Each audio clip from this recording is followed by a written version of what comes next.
Good morning.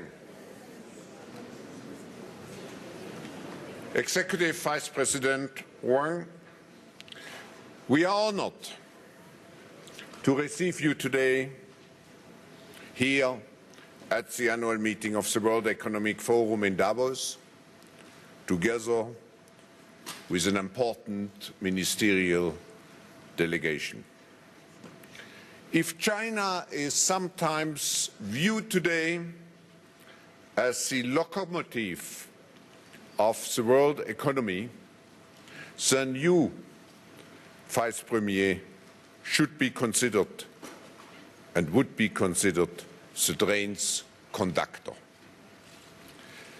You are responsible for a wide range of economic and financial issues, including, to name just a few, banking, state enterprise reform, capital markets, financial stability, labor and social security matters, all the issues which certainly are in our minds. But it is also in the earlier parts of your career that you distinguished yourself. Like me, and I'm proud to say, you were trained as an engineer, and after working with several leading corporations, you felt the pull to public service, leading you to your very successful tenure as mayor of Shanghai in the 90s. One might have thought that after the truly incredible success that Shanghai has become, that you would need to rest, but no. Instead, you have assumed this new challenge, for which we are all very grateful and know that you will meet also this new challenge to steer the Chinese economy with great success. Your presence here today marks an important step forward in the close ties that have linked the World Economic Forum and the People's Republic of China for over a quarter century. Indeed, it was in 1979, 26 years ago, that I first traveled to Beijing at the head of one of the very first, if not the very first, foreign business delegation to visit the country after the opening up of your policies. Who could have imagined 25 years later that China would become a leading economic and political actor on the world stage? With that growth in economic terms has come a similar growth in geopolitical influence. How that equation ultimately plays out, none of us here today know, but we all have seen the positive impact China had during the last year on global political and economic affairs. We are now anxious to hear, in your own words, where China will be in another 25 years, and the steps that you are personally implementing to get there. Allow me to reiterate again how honored all of us here are today to have you among us. Our sincere thanks go to you as well as to the very impressive ministerial delegation that has joined you for your first visit to the annual meeting in Davos. Vice Premier, the floor is yours.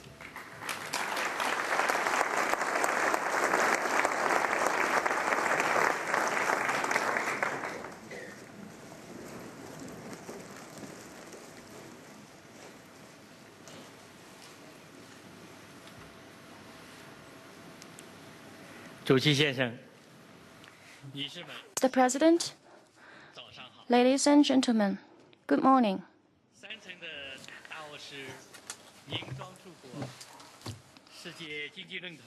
The annual meeting of the World Economic Forum 2005 has brought a big crowd of distinguished personages and enlivened the snow-clad mountain resort of Davos.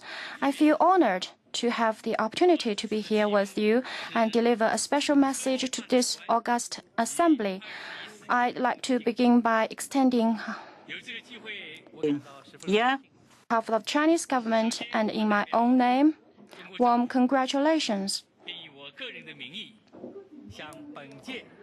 on the successful opening of this meeting.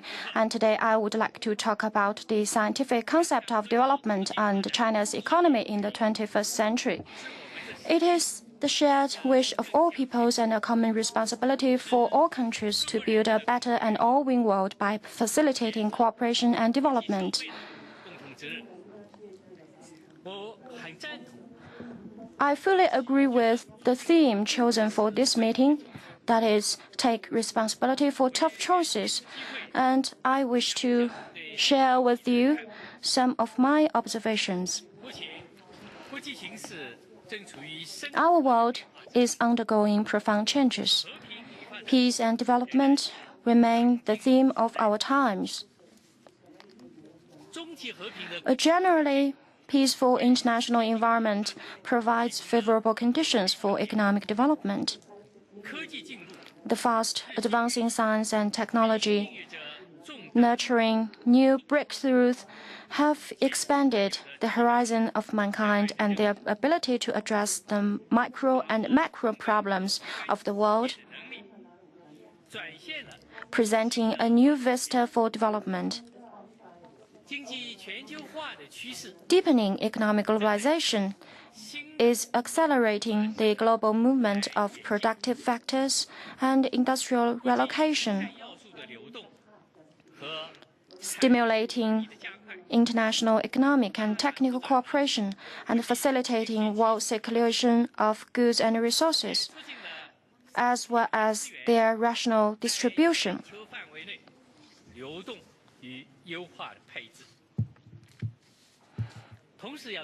At the same time, factors unfavorable for peace and development still exist. Local wars and conflicts keep cropping up. Terrorism, arms proliferation, epidemics, and other non-traditional security issues have become more acute. Devastating natural disasters pose a grave threat to the survival and development of mankind. The disparity between the North and the South grows further, worsened by new trade barriers and protectionism. Energy and other natural resources consumption is rising rapidly with serious ecological and environmental implications. At this time of opportunities and challenges, we should work together to explore the best way to development and seek solutions to difficult problems. We should adapt ourselves to the changing times and strengthen cooperation in our common endeavors to build lasting peace and greater prosperity in the world. China strongly supports and actively participates in international cooperation for economic and social development, and thus call upon the international community to make unremitting efforts in the following aspects. First, expanding international cooperation in the economic, technological, and other fields. More exchanges in terms of capital, advanced technology, managerial expertise, and human resources are of special significance in promoting all economies, as such exchanges and cooperation help them learn from one another, share experience, bring their advantages into play, and optimize the allocation of global resources. Countries and regions should further open their markets, ease restrictions on technology export, press ahead with trade liberalization and investment facilitation and remove trade barriers of all forms. The international community should join hands in responding to security, natural disasters, and other challenges. Second, establishing a resource-conserving and cyclic economic development mode. The history of human development shows that development at the expense of resources and the environment would end up the bane of human existence and impediment to development.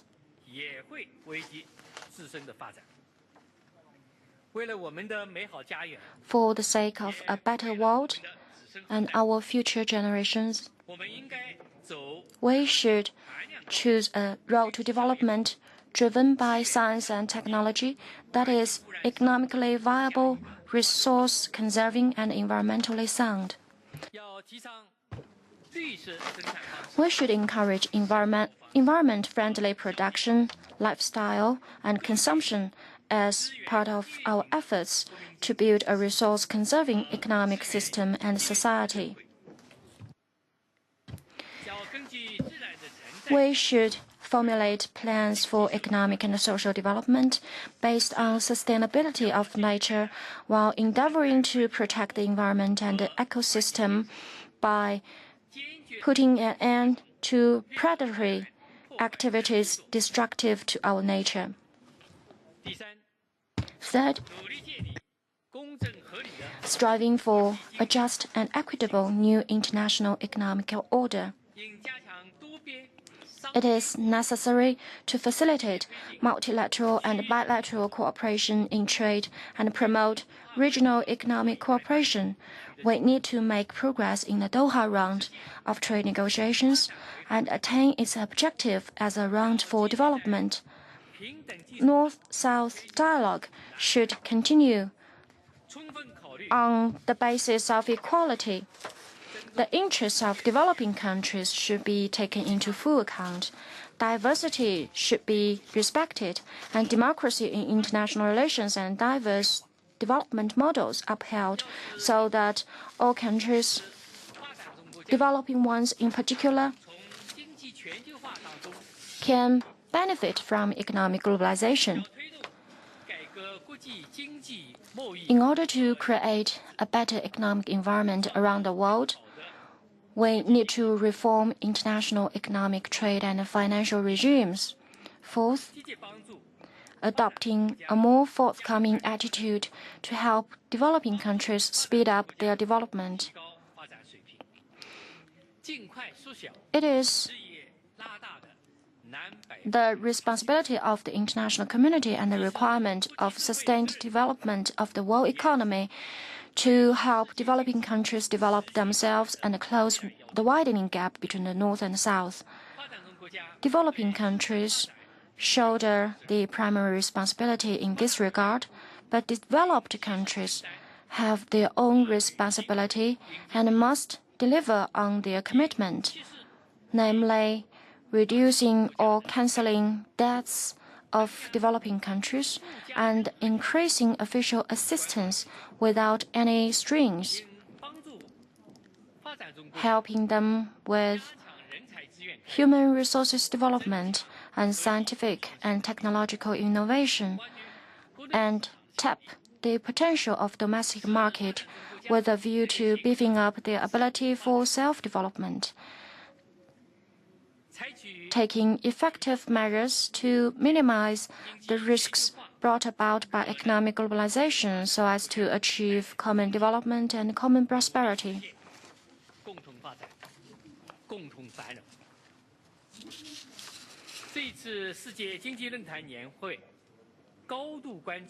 China economy is a focus of attention at this year's economic forum. I would like to take this opportunity to brief you on this topic on China's economic development. Since reform and opening up, China has entered a period of rapid development, huge progress, and profound transformation unprecedented in history. From 1979 to 2003, China registered a 9.4% annual growth rate for its national economy, 7% for people's consumption level, and 16% for total import and export volume. China has become one of the fastest growing countries in the world. In 2003, China, a country of 1.3 billion people, the per capita GDP of China exceeded $1,000 for the first time, and its people have, on the whole, been able to live a moderately comfortable life. To address the outstanding contradictions and problems in the national economy, the Chinese government began to apply a series of micro-control measures starting from the second half of 2003, which have produced initial results within a short period. Some unhealthy and unstable factors in the economic performance have been contained, and the national economy has maintained a momentum of stable and relatively fast development. China's GDP in 2004 reached $1.6 trillion, a 9% year-on-year growth, and its total import and export volume exceeded $1.15 trillion, rising from the fourth place in 2003 to the third in the world.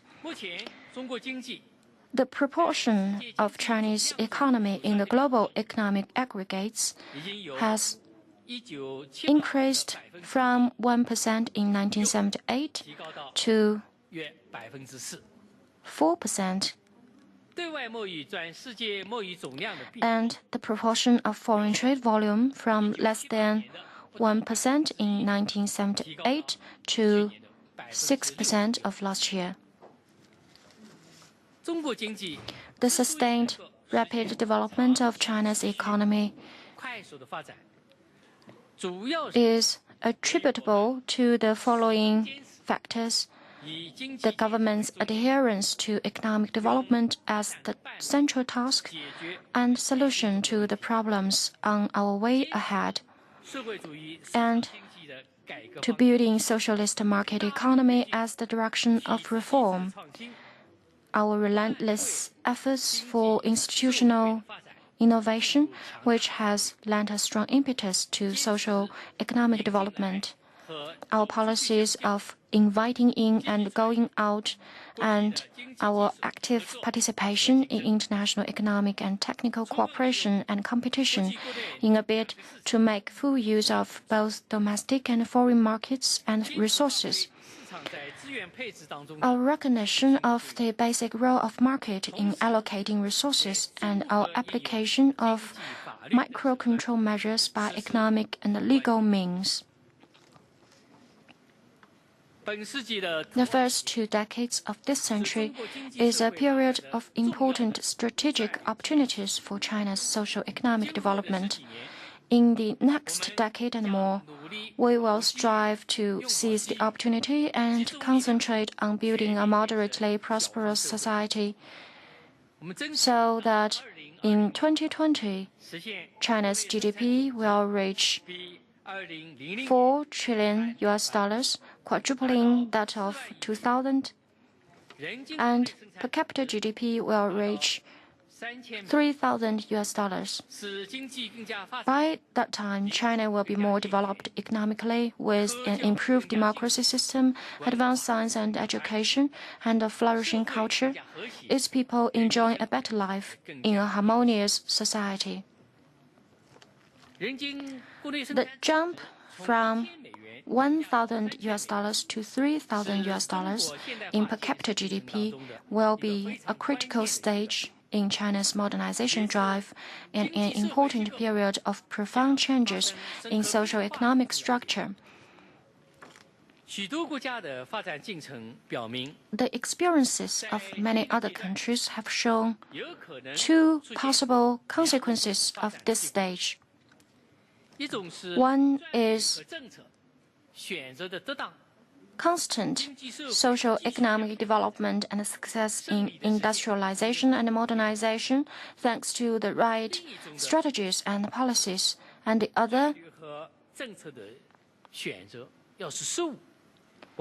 is marked by polarization between the rich and the poor, high unemployment rate, widening regional and urban-rural gap, acute social contradictions, and ecological degradation as a result of wrong strategies and policies. In such circumstances, socio-economic development will become stunted, and social disturbances and setbacks may occur. To address the possible contradictions and problems in the process of development, the Chinese government has drawn up policies and measures, the most fundamental of which is to follow a scientific concept of development and apply this concept to guide our socio-economic development.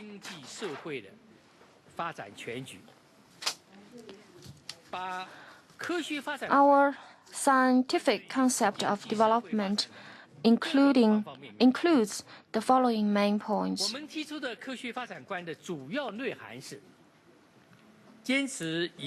First, adopt a human-centered development strategy, realize people's all-around development, and bear in mind their fundamental interests in the course of development.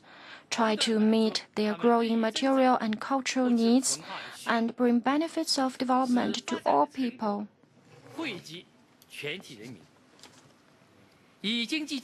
Second, take economic development as our central task and promote economic, political, and cultural advancement in an all-round way to achieve comprehensive socio-economic development. Third, balance urban and rural development, regional development, socio-economic development, harmonious development of man and nature, and domestic development, and opening up.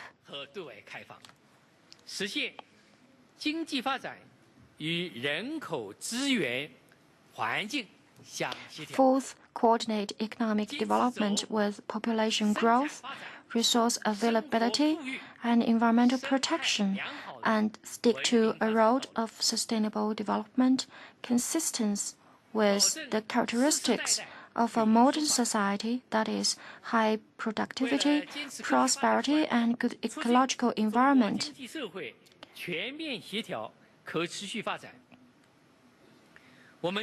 Implementation of the above-mentioned scientific concept of development aiming at the comprehensive, coordinated, and sustainable socio-economic development calls for the following policies and measures, which we intend to adopt. First, optimize industrial structure and speed up the change of economic growth rate. Growth mode, shortage of energy and resources, and poor environmental sustainability are major constraints on China's economic growth. And the Chinese government has attached great importance to these problems. We will keep to the road of new type industrialization and optimize and upgrade industrial structure so as to put in place an industrial pattern whereby the role of science and technology can be given full play, consumption of energy and resources reduced, and environmental pollution checked. We will take more effective measures to reverse the situation of high energy and resource consumption, high pollution, and low productivity, and improve the quality and cost-effectiveness of economic growth. We will put resource saving before resource exploitation and rely on science and technology for environmental protection and pollution treatment. We will work hard to develop cyclic economy and improve the efficiency of resource consumption. We will also promote the public awareness in this regard and foster a production pattern and consumption attitudes beneficial to resource conservation and environmental protection, so as to build a source-saving and eco-friendly society. Secondly, push forward economic restructuring, set up and improve institutional guarantees for comprehensive, balanced, and sustained development. The socialist market economy system has been basically built in China, but is far from perfect. The growth of productive forces is still confronted with many institutional obstacles. Adhering to the direction of socialist market economy in our reform, we intend to accelerate institutional innovation, mobilize all sectors of society, and inject new vigor to socio-economic development. We will take the following actions: step up reforms in state-owned enterprises and readjust the distribution and structure of state-owned sector so as to boost its growth.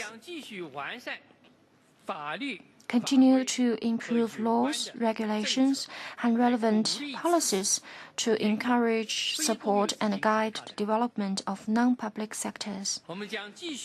Continue to deepen the reforms of fiscal, taxation, financial, and investment systems, and speed up the development of the market of such essential factors such as capital, labor force, and technology in order to optimize resource allocation. Accelerate the reform of administrative system, further transform the functions of the government, reduce the government's intervention in microeconomic activities, and enable the government to fully perform its functions of economic regulation, market oversight, administration, and public services. Focus on improving the micro-regulatory system and adopt more economic and legal means to make our regulations more forward-looking, better focused, and more effective. Third, open wider and set up a more open economic system. Adapting to economic globalization, we will take part in international cooperation and competition on a wider scope and to a greater extent. China will, as always, honor its commitments on its accession to the World Trade Organization, further improve its economic laws and regulations, and open up more areas.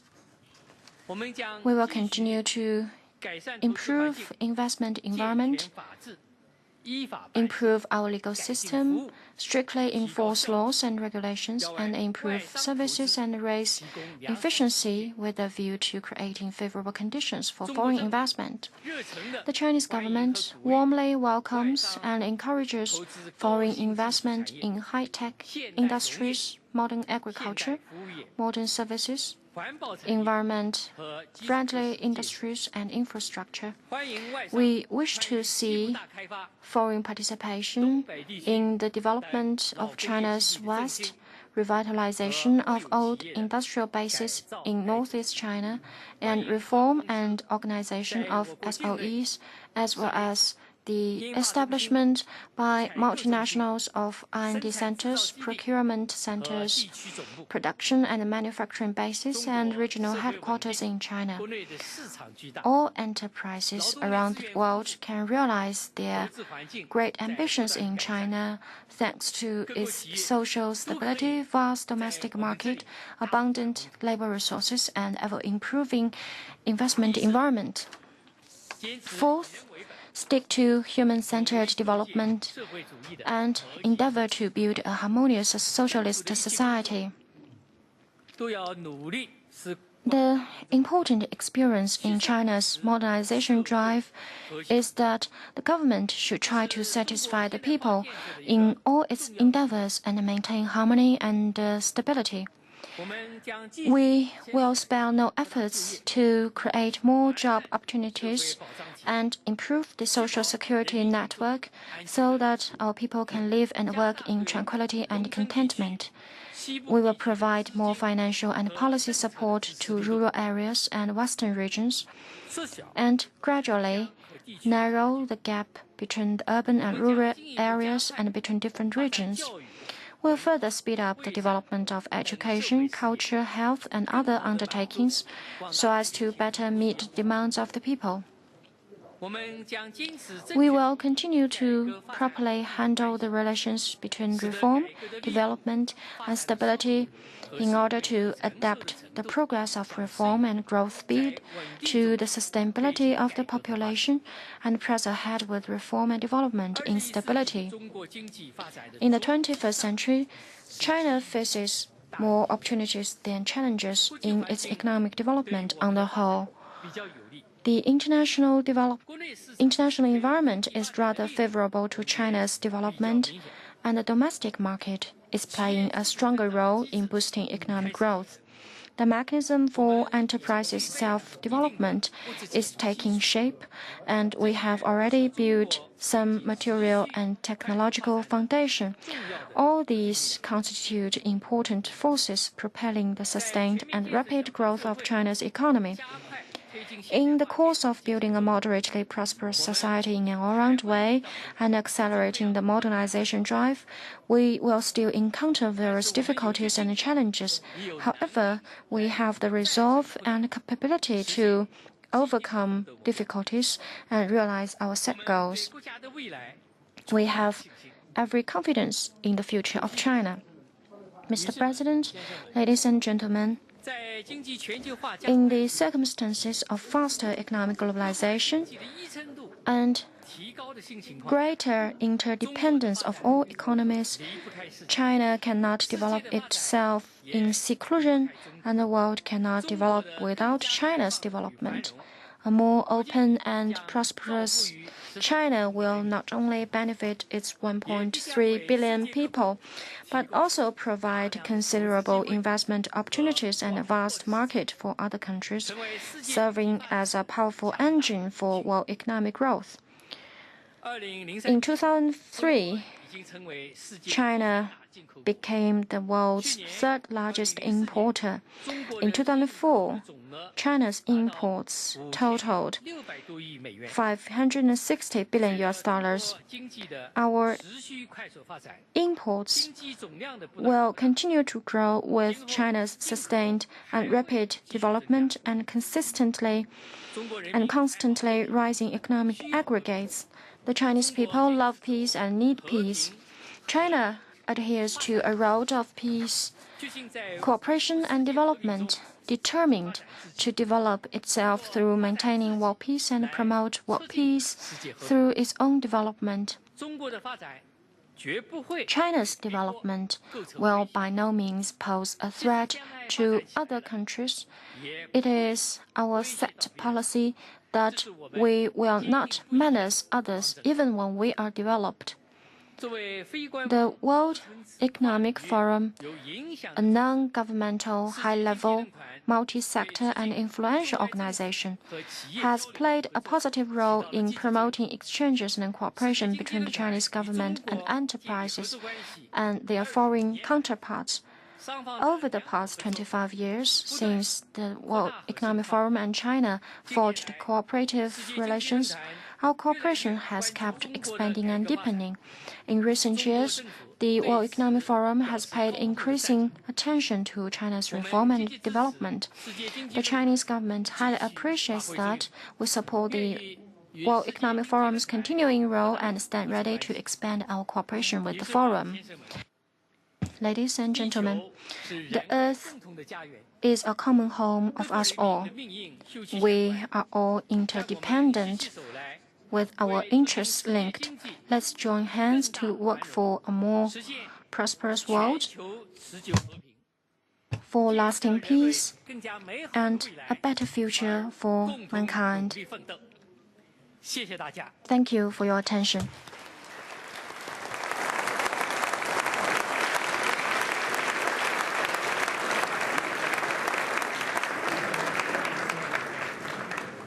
Thank you, Vice Premier, sharing with us your visions and policies of the Chinese government. And I think if we apply the theme of this year's annual meeting, you have taken clear responsibility for the tough choices which China is facing. But we also learned, and we are convinced, that there are many more opportunities than challenges ahead.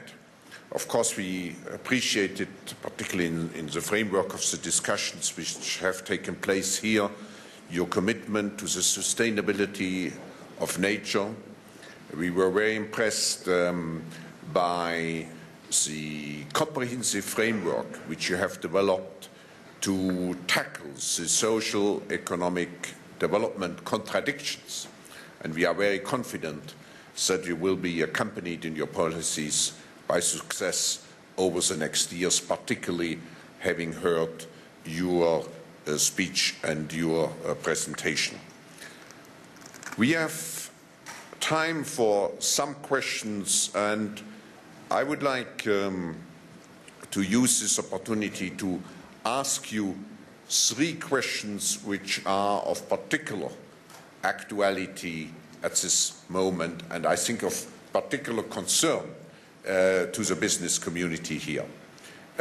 First, you said in your speech, you described how China is adopting modern technology. It's becoming a technology pole with a global reach.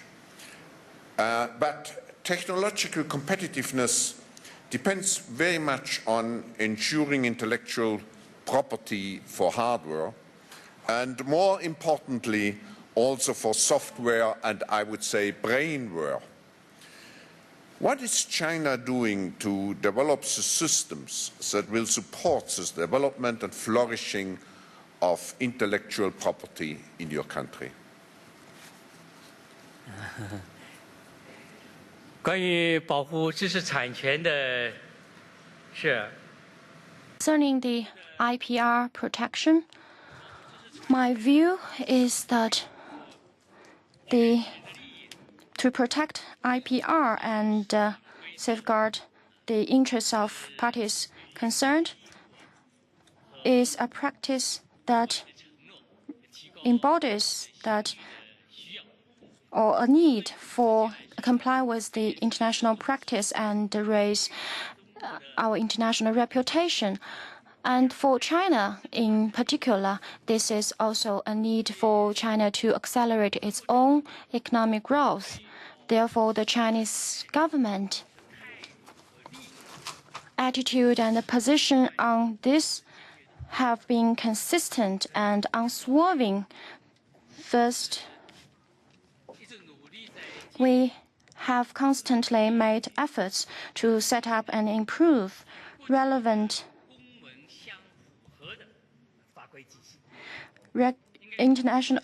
relevant legal framework and network in accordance with international practices. Over the past years, we have basically put into place a legal framework and network for IPR protection, participated in major international IPR conventions and treaties. All these efforts have been done in just a dozen years, which took Western countries more than 100 years to accomplish. This is one of our top priorities, that is to establish a legal environment. Secondly, we accelerated legal protection.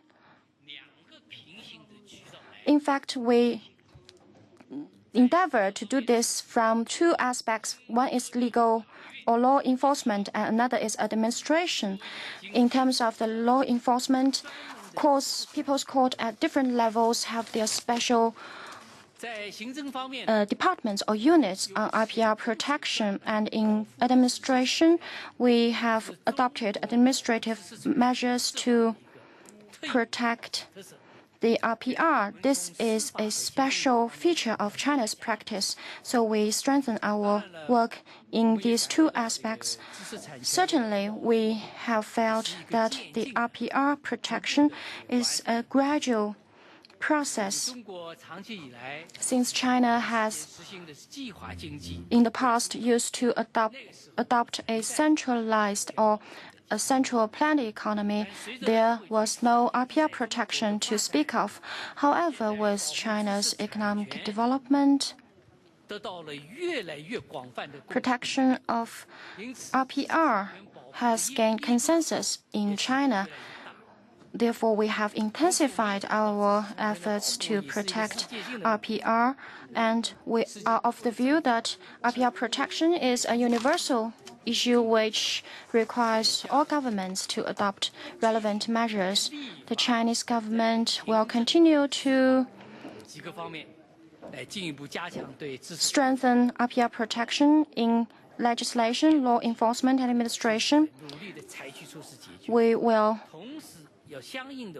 address issues as soon as we find them, and we will improve relevant legal systems and strengthen law enforcement.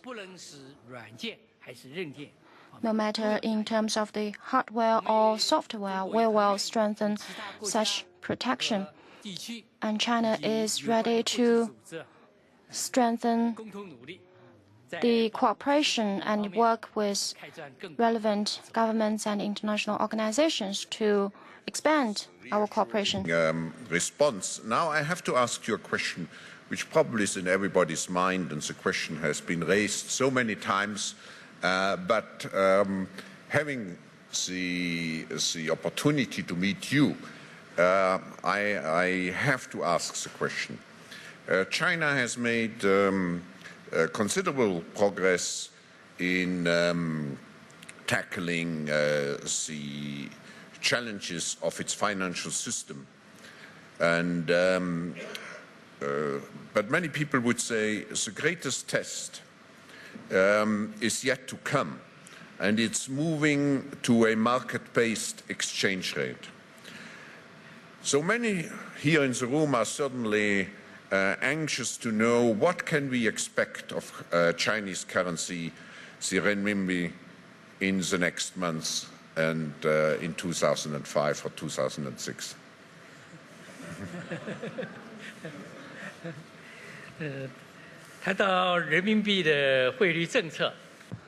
When we talk about the policy on the RMB exchange rate,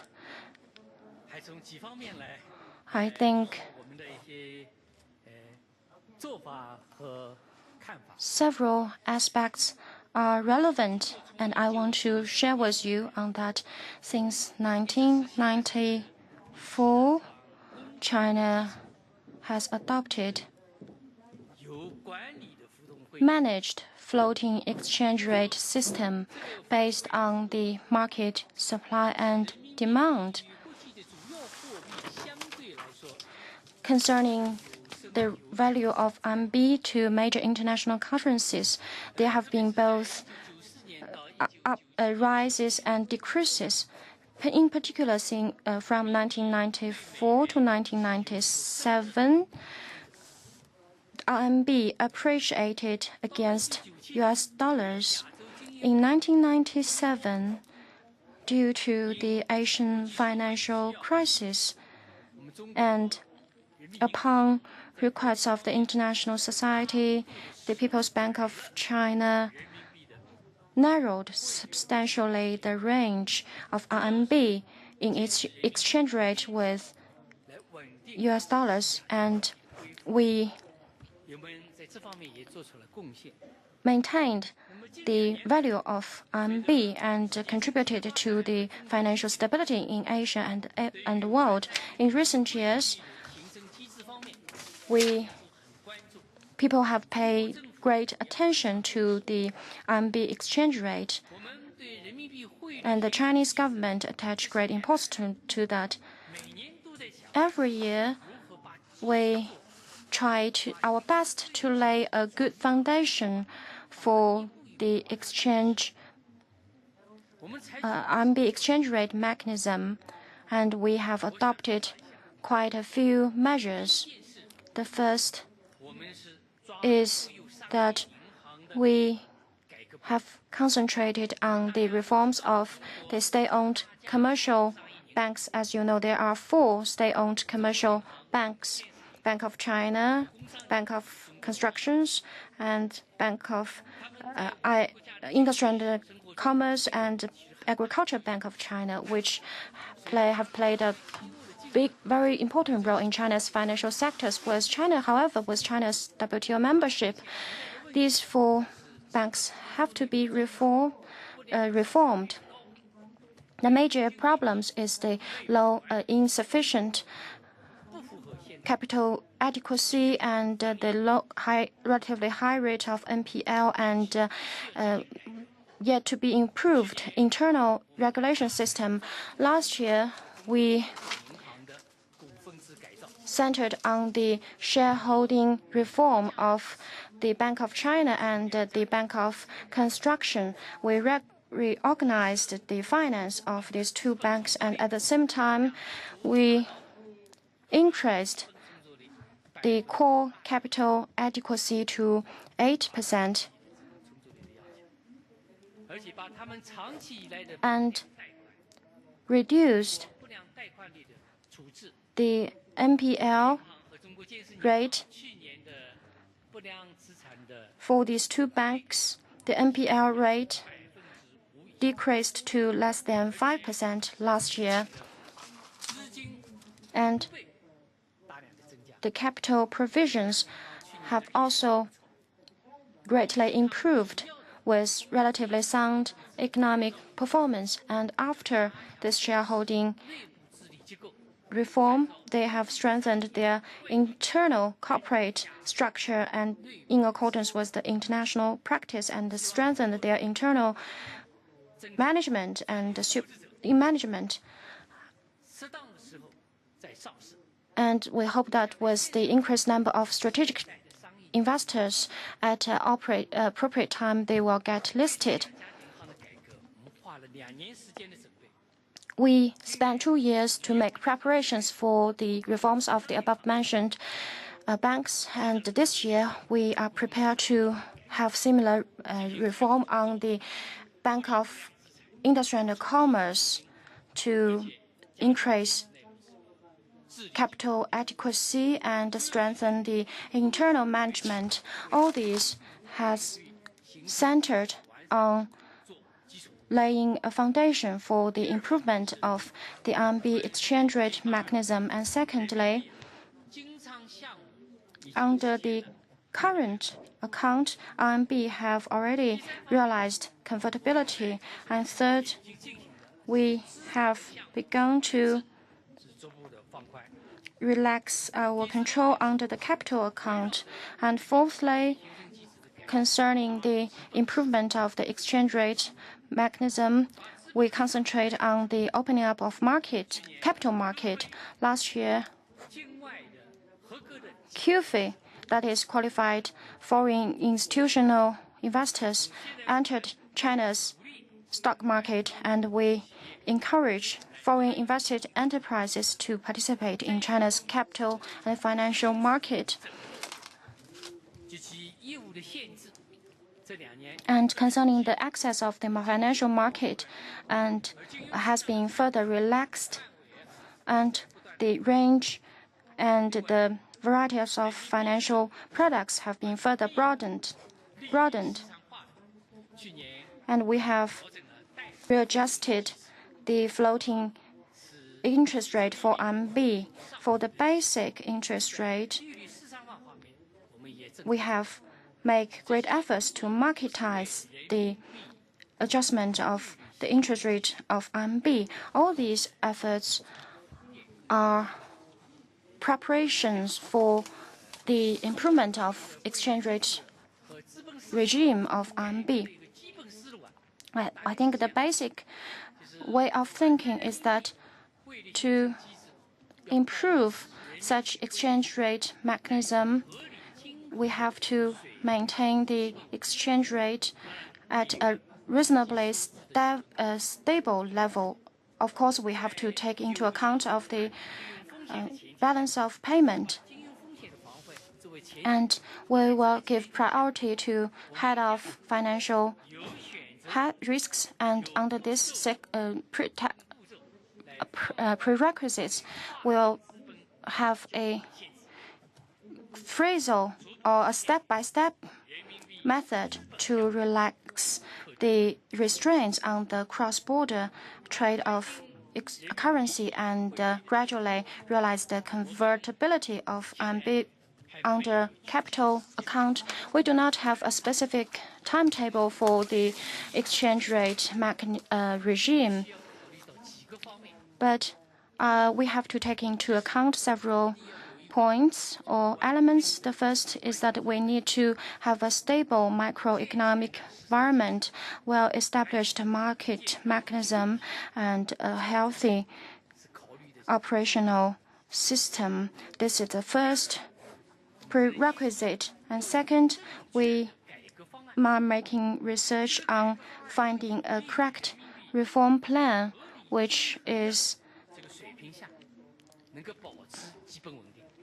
conducive to RMB maintaining relatively on a reasonably stable level.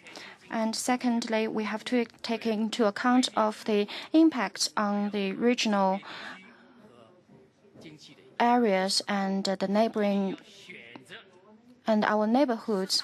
We have to choose an appropriate time so as to avoid the rampancy of market speculation, but we are making efforts to reform the exchange rate regime of RMB. We will gradually and steadfastly press ahead with this undertaking.